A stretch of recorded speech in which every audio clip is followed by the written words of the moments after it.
For the WNBA, a wider audience means more money, more problems. The league is discovering the cost and benefits of the Caitlin Clark age as it becomes a business more than a unifying cause. The attention is coming, and so the WNBA is changing.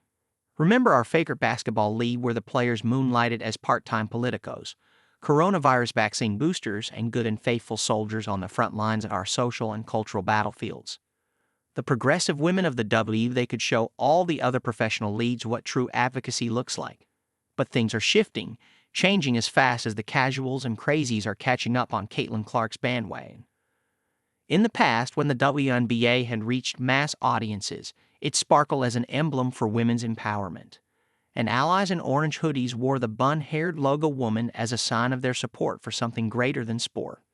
But now, with interest in the league and its most famous player, lighting cultural wildfires and the new media rights deal that will soon pump in $200 million annually, and $2.2 billion over the span of 11 years. The WNBA is no longer just a moral cause. It's a megabuck sports league. The money isn't just coming, the money is here. And money always changes things. The league full of do-gooders is growing up, becoming as ruthless as the rest. This week, a third WNBA team fired its coach. Tanisha Wright had led the Atlanta Dream to back-to-back postseason appearances, but she's now looking for work, along with Kurt Miller, after 2 seasons with the Los Angeles Sparks, and Teresa Weatherspoon. She lasted only 1 season with the Chicago Sky. New money might be the reason. Behind Clark's emergence, arenas are selling out and televised regular season games are averaging millions of viewers. For years, the league was trending in the right direction, but she clearly is the reason behind this season's star turn.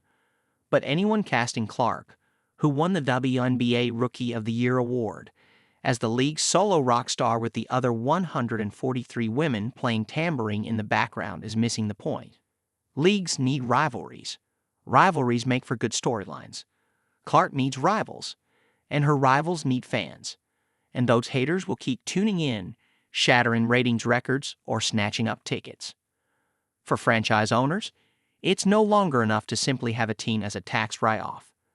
If team governors want to catch this spotlight, then it seems they're willing to chase after a winning product and exhibit the same impatience as their wealthy peers in other leagues. Also, the mainstream is coming. Well, actually, the mainstream is already occupying the WNBA. And with more popularity comes more fans and more media, even some that the league's OG gatekeepers would rather lock out. The W's players once helped oust a U.S. senator. Now they're waging war against a prudential journalist. Last week, the Players' Union released a scorched earth statement in response to an interaction between USA Today columnist Pristine Brennan and Connecticut Sun player DeJohnette Carrington.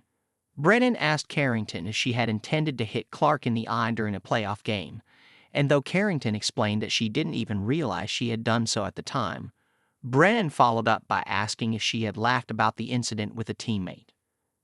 Brennan claimed the line of questioning was journalism 101.